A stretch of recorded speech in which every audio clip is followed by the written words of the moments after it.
দেশের ক্রিকেটে সুদিন ফেরানোর প্রতিজ্ঞা নিয়ে লঙ্কায় পৌঁছেছে বাংলাদেশ দল। খালেদ মাহমুদের আশা ভালো হবে ফল। এগ্রেসিভ পজিটিভ ক্রিকেট খেলতে হবে।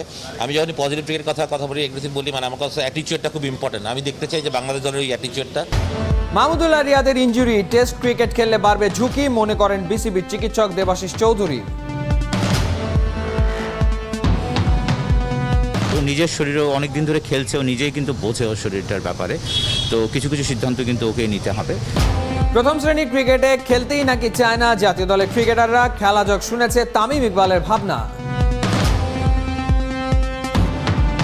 ওয়েস্ট ইন্ডিজ সিরিজ শেষ করে এরা বায়ো বাবলের মধ্যে ছিল, ওখান থেকে 14 দিন আইসোলেশন করে ওখানে ক্রিকেট খেলে প্রতিদিন প্র্যাকটিস করে এখানে আসে 5-6 দিন যে গ্যাপ পাবে, এর মধ্যেও সে একটা ক্রিকেটারের খেলা উচিত। একটা ক্রিকেটারের ফিজিক্যালের একটা ব্যাপার আছে না, তার ফ্যামিলি লাইফ আছে না। সরকার চায় ফুটবল স্টেডিয়াম ও কক্সবাজারে বাফুফের চাওয়া পূর্বাচলে।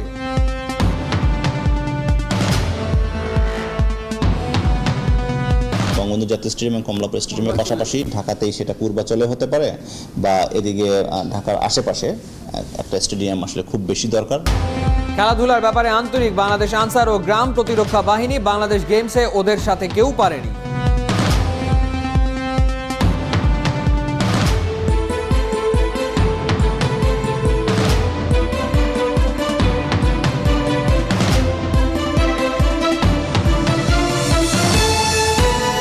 স্বাগত ৭১-এর খেলা যুগে, আপনাদের সাথে আছি আমি ফাহিম রহমান। আইসিসি টেস্ট চ্যাম্পিয়নশিপে এখনো টাইগারদের খালি হাত। শেষ সুযোগ লঙ্কা সফর। দেশের ক্রিকেটে সুদিন ফেরানোর প্রতিজ্ঞা নিয়ে শ্রীলঙ্কা পৌঁছেছে বাংলাদেশ দল। বছর দেড়েক বাদে বিদেশে টেস্ট খেলবে টাইগাররা। সব রকমের বিভেদ ভুলে দল হয়ে খেলবে ওরা। টিম লিডার খালেদ মাহমুদ সুজনের আশা। 2 ম্যাচের টেস্ট সিরিজের আগে 2 দিনের একটা প্রস্তুতি ম্যাচও আছে টাইগারদের। রহমান পেয়ারের রিপোর্ট। টেস্ট মানেই যেন বাংলার দুর্দশা, এক একটা বিব্রতকর অধ্যায়। সাদা পোশাকে মলিন পারফরম্যান্সের ইতি টানার আরও একটা চ্যালেঞ্জ নিয়ে সোমবার দুপুরে কলম্বোর পথে রওনা হয় টাইগাররা।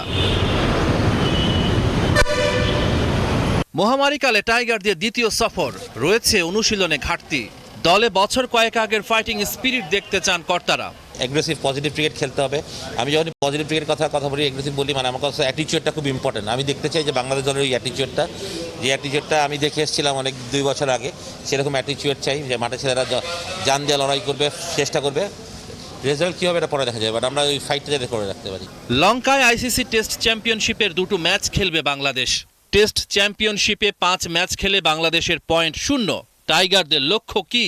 তো আমি মনে করি যে ফিটনেস ওয়াইজও ছেলেরা এখন অনেক ফিট, রেসপন্সিবিলিটি এখন অনেক, চেষ্টা করে অনেক, বাট মাঠে গিয়ে পারফরমেন্সটা কেন হচ্ছে না সেটা একটা বড় ব্যাপার। মানে প্রসেসগুলো কিন্তু খারাপ বলবো না আমি, প্রসেসগুলো সবই রাইট আছে, ছেলেরা হার্ডওয়ার্ক করে, সবই করে, বাট এটা একটা দল হিসেবে খেলতে হবে আমাদেরকে। কোনো ইন্ডিভিজুয়াল পারফরমেন্স তো আমাদের অনেক দেখি আমরা, বাট এখন ইটস টাইম যে আমরা একটা দল হিসেবে, টিম বাংলাদেশ হিসেবে খেলতে চাই। বাংলাদেশ বিমানের একটি চার্টার্ড ফ্লাইটে সরাসরি কলম্বোয় পৌঁছায় টাইগাররা। নেগম্বোতে টিম হোটেলে ঘরবন্দি কোয়ারেন্টিনে থাকবেন 3 দিন। রহমান পেয়ার, ৭১। টি-20 খেললেও ইনজুরির কারণে টেস্ট ক্রিকেট থেকে নির্বাসনে মাহমুদুল্লাহ রিয়াদ। 5 দিনের ক্রিকেট খেলার ঝুঁকি সাইলেন্ট কিলার নেবেন কিনা সিদ্ধান্ত তার। বিসিবির প্রধান চিকিৎসকের ভাষ্য এমনই। বাঁ পায়ের ইনজুরিতে ভোগা মোসাদ্দেক সৈকত কবে খেলায় ফিরবেন বলা মুশকিল। তবে দেবাশিস চৌধুরীর কথায় মুশফিকের চোট তেমন কিছু না, লঙ্কায় খেলতে পারবেন দিব্যি। রিয়াসাত আজিমের রিপোর্ট।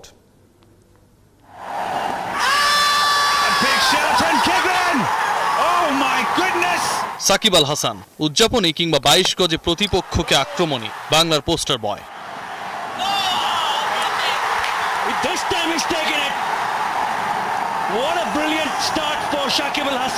টেস্ট ক্রিকেটে দিয়েছেন যেমন, ঠিক তেমনি সাকিব পেয়েছেন অনেক। আর তাই কারণ যাই হোক, বিশ্ব সেরা অলরাউন্ডারকে দলে না পাওয়া অস্বস্তির।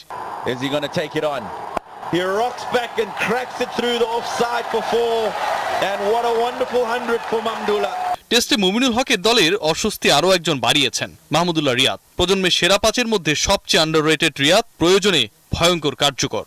ঘরের মাঠে উইন্ডিজের বিপক্ষে ব্যাক ইনজুরিতে সিরিজ মিস করার পর শ্রীলঙ্কার বিপক্ষে 2 টেস্টের সিরিজে উনি রিয়াদ। সব বিবেচনায় হয়তো টেস্ট ক্যারিয়ার নিয়ে কঠিন সিদ্ধান্তের সামনে দাঁড়িয়ে বাংলার আনসাং হিরো। লঙ্গার ভার্সনে সে স্ট্রাগল করছে, মানে এই ফরম্যাটটা আসলে মাহমুদুল্লাহ প্রপারলি অ্যাভেলেবেল হওয়ার চান্স কতটুকু আমরা দেখব? এই সিদ্ধান্তগুলো আসলে প্লেয়ার, ফিজিও, মেডিকেল টিম সবাই মিলে, সিলেক্টর সবাই মিলে আসলে নিতে হবে। যেহেতু ও নিজের শরীরেও অনেক দিন ধরে খেলছে, ও নিজেই কিন্তু বোঝে ওর শরীরটার ব্যাপারে, তো কিছু কিছু সিদ্ধান্ত কিন্তু ওকেই নিতে হবে যে কতটুকু ইন্টেন্সিটিতে বোলিং করলে অথবা কতটুকু ইন্টেন্সিটি ফিল্ডিং করলে ও সেফ থাকবে। আর আমাদের কাজ হচ্ছে ওকে যতটা সম্ভব ইনজুরি মুক্ত রাখার চেষ্টা করা। লঙ্কার উদ্দেশ্যে দেশ ছাড়ার আগে মুশফিকের অনুশীলন শঙ্কা জাগিয়েছিল নতুন ইনজুরিতে পড়লেন কিনা। টিম টাইগার্সের মিডল অর্ডারের ব্যাকবোন মুশফিককে নিয়ে আপাতত দুশ্চিন্তা নেই, তবে নিউজিল্যান্ডের শেষ টি-20তে চোট পাওয়া মোসাদ্দেক সৈকতের দেশে ফেরার পর অবস্থা আরও খারাপ। বেড়েছে বাপার ইনজুরি, বিসিবি মেডিকেল টিমের পর্যবেক্ষণে সৈকত। কবে আবার খেলার অবস্থায় ফিরবেন সেটা এখনও নিশ্চিত নয়। আগামী 2 সপ্তাহ অবশ্যই লাগবে ওর বেসিক রিকভারির জন্য, তবে আরও বেশি সময় লাগবে কিনা সেটা আমরা ওর রক্ত পরীক্ষা এবং আরও কিছু স্ক্যানের রিপোর্ট যদি হাতে পাই তাহলে আমরা বলতে পারবো। মুশফিককে তো নিশ্চয়ই আপনারা একটা গাইডলাইন পরামর্শ দিয়েছেন, মানে কিভাবে রিহ্যাবটা চলবে, যেহেতু বাংলাদেশ ছেড়ে শ্রীলঙ্কা এখন তার অবস্থানটা হবে। মুশফিকের ইনজুরিটা কখনোই আনপ্লেয়েবল ছিল না। আমরা অতিরিক্ত সতর্কতার অংশ হিসেবে কিন্তু ওকে খেলা থেকে দূরে রেখেছিলাম। এখন যেহেতু সে বেশ কিছু সময় পেয়ে গেছে রিকভারির, তো আমি আশা করছি স্পোর্টস পার্টিসিপেশনে তার কোনো সমস্যা হওয়ার কোনো কারণ নেই। সবশেষ নিউজিল্যান্ড সফরে বিসিবি মেডিকেল টিমের চিকিৎসক গেলেও লঙ্কা অভিযানে যাননি কেউ। রিয়াসাদ আজিম, ৭১। ঘরোয়া ক্রিকেট নিয়ে অভিযোগের শেষ নেই। ক্রিকেটার থেকে শুরু করে সংগঠক, কোচ কিংবা আম্পায়ার নানা সময় নানা অসঙ্গতি তুলে ধরেন তারা। প্রথম শ্রেণীর ক্রিকেটে খেলতেই নাকি চান না জাতীয় দলের বেশিরভাগ সদস্যরা। আসলেই কি তাই? কেন এই অবহেলা? কি তাহলে ঘরোয়া ক্রিকেটের বাস্তবতা? ওয়ানডে অধিনায়ক তামিম ইকবালের মুখোমুখি হয়ে জানতে চেয়েছে খেলাযোগ।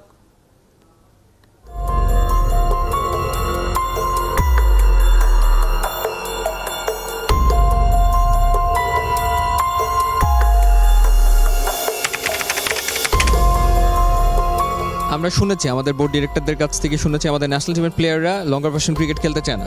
লোকাল যে টুর্নামেন্টগুলো, সেটা কতটুকু ফ্যাক্ট, আর আসলে স্ট্যান্ডার্ডটা কোন অবস্থায় আছে? ন্যাশনাল প্লেয়াররা ডোমেস্টিক খেলতে চায় না, এটার আনসারটা আগে দিই। আমাকে যদি এখন বলে যে একটা ফার্স্ট ক্লাস ম্যাচ খেলো, আমি খেলবো না। Simple as that.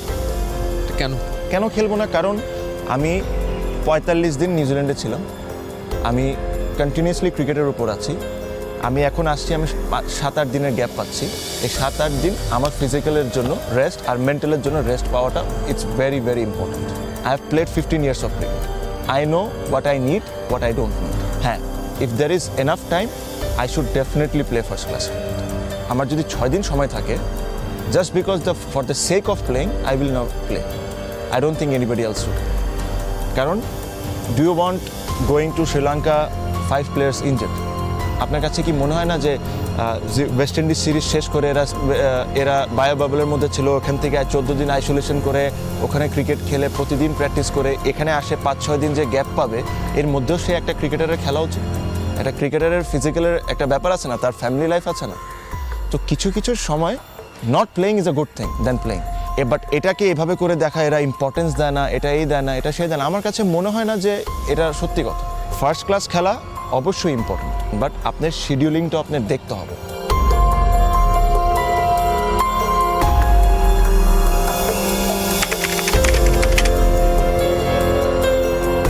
নিউজিল্যান্ড কিংবা ইংল্যান্ড ওই ধরনের সুইমিং কন্ডিশনের জন্য আমরা কি যথাযথ প্রস্তুতি নিতে পারি কিনা, আমাদের উইকেটগুলো কি সেভাবে প্রস্তুত হয় কিনা, যেটা নিয়ে সবসময় আলোচনা হয়। দেখেন, উইকেট নিয়ে একটা খুব মজার বিষয় আছে। উইকেট নিয়ে মজার বিষয়টা কি, যে জিনিসগুলো আমি সবসময় একটা জিনিস আমার কাছে একটু হাসিকর ব্যাপার লাগে, যেটা হলো আমরা যখন ডোমেস্টিক ফার্স্ট ক্লাস ক্রিকেট খেলি, আমরা কি কথা বলি, আমি আপনি ঘাসের উইকেট হইতে হবে, এই হইতে হবে, সে হইতে হবে। Well and good, I agree to that. But আপনি দেশের উইকেটে খেলেন কিসে? স্পিনিং ট্র্যাকে। একটা ওয়েস্ট ইন্ডিজের ব্যাটসম্যানের জন্য যতটা আনকমফোর্টেবল স্পিনিং ট্র্যাকে খেলা, এক্স্যাক্টলি আমার জন্য আনকমফোর্টেবল সেম। বিকজ আমিও তো কোনো জায়গায় স্পিনিং ট্র্যাকে প্র্যাকটিস করি না, আমি তো ফার্স্ট ক্লাসে স্পিনিং ট্র্যাকে প্র্যাকটিস করি না। আমাকে যদি জিজ্ঞেস করা হয় অথবা আমার ওপিনিয়নটা ইম্পর্টেন্স দেওয়া হয়, তাহলে আমি 3টা ভেন্যু রেডি করবো ফার্স্ট ক্লাসে। একটাতে ঘাসের উইকেট থাকবে, একটাতে ফ্ল্যাট ট্র্যাক থাকবে, আর একটাতে স্পিনিং উইকেট থাকবে। তাহলে একটা ব্যাটসম্যান 3টা কন্ডিশনের জন্য রেডি হচ্ছে। আপনি যদি কালকে অস্ট্রেলিয়া আসে, will you give them a grassy wicket in Bangladesh? তো যদি আপনি স্পিনিং ট্র্যাক দেন তাকে, তা আপনার ব্যাটসম্যানকে প্রিপেয়ার্ড হইতে হবে না? সে প্রিপেয়ার্ড কই হবে 5 দিন আগে? না, তার তো অভ্যাস থাকতে হবে। এই যে বরিশালের একটা ম্যাচ হলো, 60 রান 70 রান অল আউট হয়ে জিতে গেল। আমি কথা বলছিলাম তাইজুলের সাথে, কি কাহিনী বলে, অনেক স্পিন করতেছে। তো আমাদের বাংলাদেশের ব্যাটসম্যানরা is not equip to play spin bowling because আমরা এই ধরনের উইকেটে খেলি না। তো এটাও একটা ট্যাকটিক্যালি আপনি চিন্তা করে, আমরা বাংলাদেশে slow and low is the condition that other team struggles. We should always play on that because আমরা ওখানে ভালো করি। হ্যাঁ, সাথে সাথে আপনার বাইরের দেশের জন্য আপনাকে রেডি করতে হবে, ওটা আমি বলছি। বাট তার মানে এটা না যে আপনি খালি বাইরের দেশে ভালো করার জন্য আপনি বাংলাদেশের ম্যাচ জিতবেন না। বাংলাদেশের ম্যাচ তো জিততে হবে।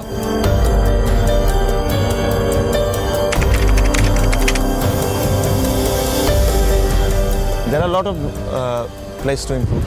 আমার কাছে মনে হয় যে যদি চিটাগংয়ের প্লেয়ারকে একটা international facilities with international standard coaching staff, trainers, physio, gym, ওই সেট আপটা যদি চিটাগংয়ে থাকে, the Chittagong player doesn't need to come to Dhaka to train, তাহলে আমাদের ইমপ্রুভমেন্ট ভালো হবে। এই জিনিসটা আমার কাছে মনে হয় যে ইটস ভেরি ইম্পর্টেন্ট যে সেম ইন্টারন্যাশনাল ফ্যাসিলিটিস আপনার সিলেটে থাকতে হবে। ফ্যাসিলিটিস যে নাই তা আমি বলছি না, ওখানে কিন্তু ইনডোরও আছে, ক্রিকেট মাঠও আছে, সব আছে। বাট ফ্যাসিলিটিস বলতে বোঝায় একটা সেট আপ।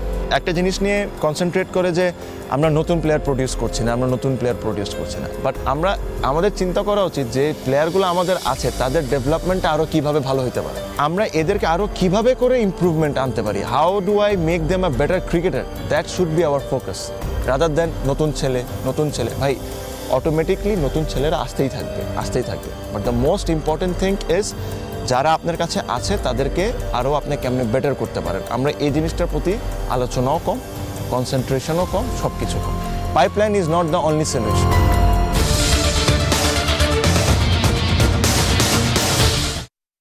আধুনিক পর্যটন নগরী হিসেবে কক্সবাজারকে ঢেলে সাজাচ্ছে সরকার। সেই পরিকল্পনার অংশ হিসেবে সাগর পাড়ে একটা ফুটবল স্টেডিয়াম নির্মাণের ভাবনাও আছে সরকারের উচ্চ মহলের, কিন্তু বাফুফের তাতে সায় নেই। ফেডারেশনের ইচ্ছে স্টেডিয়ামটা হোক ঢাকার আশেপাশে, কেরানীগঞ্জে সম্ভব না হলে অন্তত পূর্বাচলে।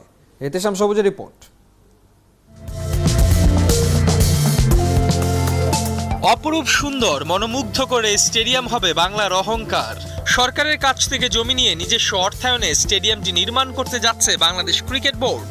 এমন একটা স্টেডিয়াম যে কাউকে ঈর্ষান্বিত করতে পারে। ফুটবল ফেডারেশনকে কি তাই করেছে? সেই প্রশ্ন আড়ালে রেখে বাস্তবতা মিলিয়ে নিলে মনে হবে ক্রিকেটের আগে ফুটবলের স্টেডিয়ামটাই বেশি দরকার। এক বঙ্গবন্ধু স্টেডিয়ামে আর কত? বাংলাদেশের জাতীয় স্টেডিয়াম হয় ফুটবলের পাশাপাশি এখানেই চলে অ্যাথলেটিক্স, জাতীয় সব গেমস, অলিম্পিক ইভেন্ট, এমনকি খেলাধুলার বাইরে বাহারি আয়োজনও হয় এই একই মাঠে। তাই ফুটবলও চায় তাদের একটা নিজস্ব স্টেডিয়াম। বাফুফের নতুন মেয়াদে দায়িত্ব নিয়ে সেই স্টেডিয়াম পেতে প্রধানমন্ত্রী দ্বারস্থ হয়েছিল কাজী সালাউদ্দিনের কমিটি, কিন্তু জানা গেছে প্রধানমন্ত্রীর সম্মতি পাওয়া যায়নি। যে মাননীয় প্রধানমন্ত্রী কামরাঙ্গীরচরে যে স্টেডিয়ামটা আপনারা চেয়েছিলেন সেটা না করার কারণটা কি? কোনো পসিবিলিটি আমরা নাকচ করে দিচ্ছি না, আমরা এখন পর্যন্ত আসলে সকল পসিবিলিটিগুলো নিয়েই কিন্তু কাজ করছি। ক্রীড়াবান্ধব প্রধানমন্ত্রীর আপত্তি মাঠ নয় জায়গাতে, তিনি ফুটবলের স্টেডিয়ামটা করতে চান কক্সবাজারে। কিন্তু এখানেই আপত্তি আছে বাফুফের। ওদের চাওয়া কেরানীগঞ্জে না হলে যেন হয় ক্রিকেটের পাশে পূর্বাচলে। এত পরিমাণ খেলা আসলে আমাদের এই ঢাকাতেই আয়োজন করতে হয়। সো আসলে আমাদের ঠিক এই বঙ্গবন্ধু এবং কমলাপুর স্টেডিয়ামের পাশাপাশি, বঙ্গবন্ধু জাতীয় স্টেডিয়াম এবং কমলাপুর স্টেডিয়ামের পাশাপাশি ঢাকাতেই সেটা পূর্বাচলে হতে পারে বা এদিকে ঢাকার আশেপাশে একটা স্টেডিয়াম আসলে খুব বেশি দরকার। চট্টগ্রামে কিংবা ঢাকাতে একটা মাঠ প্রয়োজন ফুটবলে। সরকার আর বাফুফে শীঘ্রই যেন এক হয়ে যায় এই ইস্যুতে। ইহতিশাম সবুজ, ৭১। ক্রীড়াঙ্গনে মোহামেডানের সুদিন ফিরবেই ক্লাবটির ফুটবল কমিটির প্রধান ম্যাক্স গ্রুপের কর্ণধার ইঞ্জিনিয়ার গোলাম মোহাম্মদ আলমগীর দিলেন সেই আশ্বাস। সাদা কালোদের ফুটবল কমিটির চেয়ারম্যানের দায়িত্ব গ্রহণের পর কোচ আর খেলোয়াড়দের সাথে সৌজন্য সাক্ষাৎ করলেন মোহাম্মদ আলমগীর। ফুটবলারদের কাছ থেকে শুনেছেন সমস্যার কথা, দিয়েছেন সমাধানের আশ্বাস।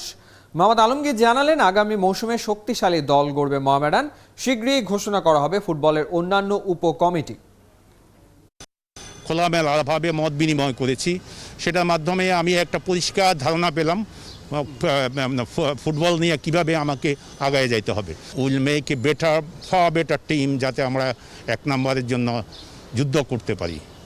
খেলাধুলার ব্যাপারে আন্তরিক বাংলাদেশ আনসার ও গ্রাম প্রতিরক্ষা বাহিনী। এবারও তার প্রমাণ মিলল বঙ্গবন্ধু বাংলাদেশ গেমসে। অন্যরা যখন হাত পা গুটিয়ে বসে থেকেছে তখনও নিয়মিত অনুশীলন করে গেছে আনসারের অ্যাথলিটরা। দেশের গণ্ডি পেরিয়ে এবার আন্তর্জাতিক মঞ্চে সাফল্য চায় ওরা। ওদের ইচ্ছাকে পূর্ণতা দিতে চায় পদক তালিকার শীর্ষে থাকা সংস্থার কর্তারা। অর্ণবাপী রিপোর্ট।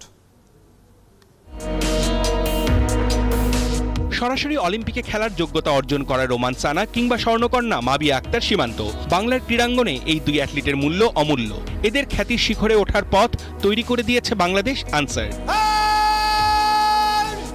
রোমান সানা মাবিয়াদের মতো করে এই সংস্থাটির ছায়ায় নিজেদের স্বপ্ন পূরণের পথে এগিয়ে চলছে বহু অ্যাথলিট।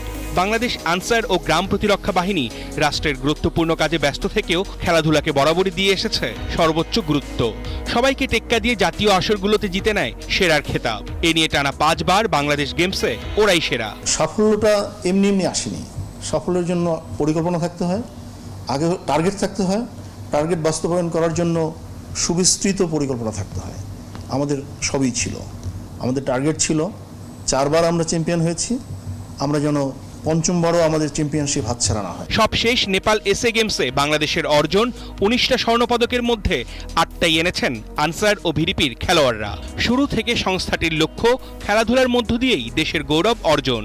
এটা আমাদের ভিশন, আমাদের এটা কিন্তু আছে যে আমরা আমাদের স্পোর্টসম্যানদেরকে শুধু দেশের মধ্যে শিরোপা জয়ের মধ্যে সীমাবদ্ধ রাখবো না, তারা যেন জাতীয় রেকর্ডকে ভেঙে উন্নতি করতে পারে, ইভেন আন্তর্জাতিক পর্যায়ে যেন তারা রেকর্ড গড়তে পারে, সেই লক্ষ্য আমাদের আছে। বাংলাদেশ আনসার দেশের খেলোয়াড়দের দিতে পেরেছে সুনিশ্চিত ভবিষ্যতের আশ্বাস। তাই অ্যাথলিটরাও দিচ্ছেন তার প্রতিদান। প্রতিভাবান ক্রীড়াবিদদের জন্য সবসময় খোলা আনসার ও ভিডিপির দরজা। সেই দরজায় টোকা দিতে হলে রাখতে হবে যোগ্যতার প্রমাণ। গ্রাম পর্যায়ে আমাদের যে বিচরণের সুযোগ, এটা অসাধারণ, অত্যন্ত শক্তিশালী। আমাদের আরও খেলোয়াড় আনতে হবে বা সংগ্রহ করতে হবে। আমরা কিন্তু আমাদের সদস্যদের বাছাই করে নিয়ে আসি, তাদেরকে অনুশীলনের মাধ্যমে প্রস্তুত করি। দেশের করোনা পরিস্থিতি ভালো হলেই বাংলাদেশ গেমসে পদক পাওয়া নিজেদের খেলোয়াড়দের সংবর্ধনা দেবার আয়োজন করবে সংস্থাটি। অর্ণবাপী, ৭১। এই ছিল এই মুহূর্তের খেলাযোগে সরাসরি সংবাদ অনুষ্ঠান। দেখতে থাকুন ৭১-এর ফেসবুক পেজ এবং সাবস্ক্রাইব করুন ৭১-এর ইউটিউব চ্যানেলে। প্রতি মুহূর্তে আমরা জানাচ্ছি করোনার সবশেষ ভয় নয়, সচেতনতাই জয়।